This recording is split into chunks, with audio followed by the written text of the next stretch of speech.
the Foreign Secretary has said that for the first time in many years, Britain will have a foreign policy that is clear, focused and effective. What is this new UK vision about? Well, it's about a number of things. It's about pursuing national interest. The government is quite clear that Britain's national interest is at the heart of foreign policy. And that means that we'll be satisfied that we'll have to be satisfied that when our embassies and high commissions around the world are carrying out activities on behalf of the British government, it's about national interests. And that's perhaps self-evident to you or to any other observer, but it hasn't been so defined in the recent past. So that's the first thing. It's a distinct foreign policy, British foreign policy in pursuit of national interests. A second component is it's also about pursuing the prosperity agenda, ensuring that what happens overseas helps to drive the recovery in the UK. So I think you'll see an increasing focus on trade and investment work. Malaysia is already a very important country for us on trade and investment terms. We identified it about 2 years ago as one of our top priority countries, what we call a high growth economy, and we have been able to protect and expand the resource we have here in the High Commission in support of British business. We have an operation which is one of the biggest in the region, helping British business to trade with Malaysia, to encourage British business to invest in Malaysia, and also to encourage Malaysian investment in the UK. And so I see that as being an important part of an agenda for prosperity, which will be pursued with vigour by the new government. I think the third, perhaps the most important point, however, is that the new government has said that whilst it will not in any way diminish its relationship with our major allies like the US, our European partners, China and India, it's also important, critically important for us to develop and grow our links with some of our older friends who haven't perhaps had quite the attention they would like over the last few years. And Malaysia is one of those friends. Your own Prime Minister has talked about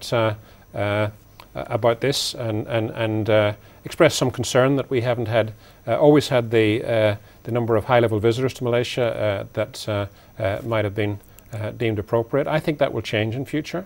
I think you're going to be seeing a level of interest taken in Malaysia which is greater than the past, and I think that's good for both countries. It's in our national interest, but it's also in Malaysia's interest to have that warm and collaborative relationship with a country in Western Europe which knows Malaysia and which is a good friend to Malaysia. So we saw last week, for example, there was a first telephone conversation between David Cameron and Dato Sri Najib. I think that was the first conversation which taken place. I suspect it won't be the last. I'm sure the two of them will meet before long. I know there'll be meetings also between the two foreign ministers.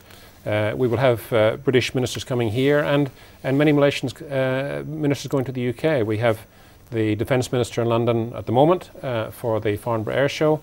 We have Hishamuddin was actually in London recently talking about matters within his purview. There will be other ministerial exchanges over the next few months, I'm sure. The era of the Labour governments under Tony Blair and Gordon Brown has passed. What is your sense of how Britain is going to be governed by this new coalition, which is your first coalition government in 70 years? It is indeed, and one of the, I said I was at this conference last week at which we had briefings not just from Mr Cameron and Mr Hague, but also from Nick Clegg, the Deputy Prime Minister, who's a Liberal Democrat, who's the head of the Liberal Democrat Party.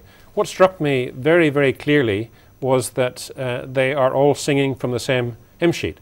It's not a fractured coalition, it's a coalition which is speaking with one voice. They have an agreed programme. They have agreed structures to discuss any areas of potential tension between the parties, and they are pursuing very single-mindedly a policy platform which they both share. So that was one very, very clear signal which was given by the meetings last week.